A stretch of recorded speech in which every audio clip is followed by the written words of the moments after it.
your name? Sure, yeah. My name's Conor Coughlan, I'm 19 years old, and I'm from London. Alright, cool. So I'm going to just jump into some historical stuff here. So, I mean, what is your earliest music memory? I grew up around music. My dad was a musician, and he kind of sort of installed it in me that, you know, music was a huge part of my life. He's a huge fan of Neil Young and the Stones and people like that, and I would always remember when I was about 4 that there would be videotapes of Neil Young playing and Stones and people like that, and I remember kind of imitating Neil Young a lot when I was a kid with a harmonica and a guitar. You know, I'd walk around with a tennis racket pretending it was a guitar. So I suppose that's as far back as it goes. And you started with guitar, or? Yeah, when I was about 9 years old, I went into my dad's bedroom and said to him, like, okay, I want to learn this now. Teach me. So he showed me my first chord, and then I was kind of away from there. So where are you originally from? Is it London, or you're from up north, or? Well, I was born in Essex, practically like a 20-minute drive from London, you know, so I'm super close to London. But when I was 12 years old, my family and I immigrated to Canada, and we spent quite a bit of time out there. But yeah, I'm originally from London. From Essex. Okay, so yeah. Was there any music venues in Essex that you used to play that you No, I was too young to play music venues at that point.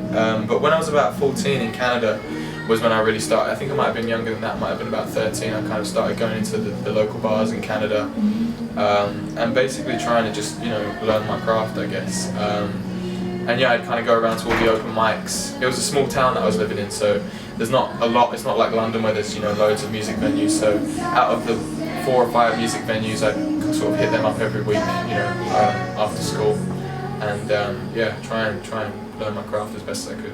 What keeps you kind of hanging in there?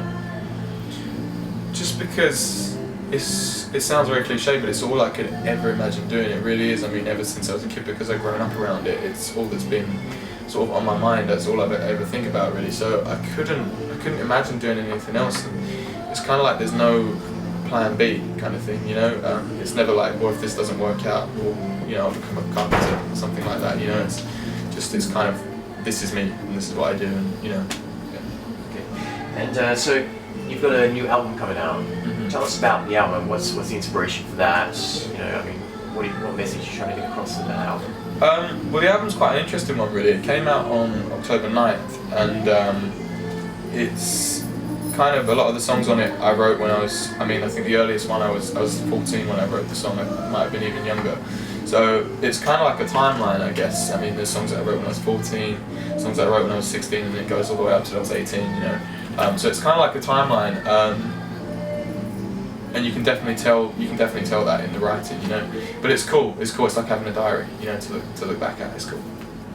And you recorded at Fantasy Studios, right? It's a pretty famous studio. Can you tell us about that experience? Yeah, I recorded it in Berkeley, California, at a studio called Fantasy, and that all kind of came about after my manager got me hooked up with the studio owner there, and he sort of really liked my stuff and kind of wanted to produce the record.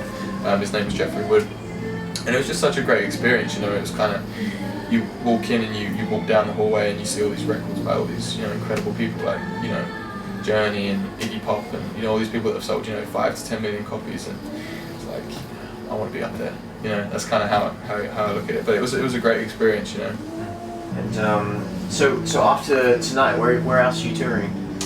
This is it for the moment. We've kind of been touring for such a long time now. Me and my manager, we've been doing a lot in the States and a lot over here in the UK. But we're planning on heading up north, hopefully next month, to do a bit. We're going to take the rest of this month off, I think, and then next month we're up north in Manchester and Liverpool, and yeah, it's going to be good fun. Describe your ultimate gig.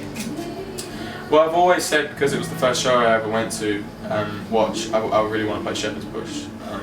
Just because it's like, it was the first gig I ever went to see an artist perform at, and it's, you know, it'd just be amazing to be on that stage, yeah, for sure. Cool. Excellent. Well, thanks very much and good luck. Thank you. The rest of your touring and album. Thanks a lot, man. I really appreciate it.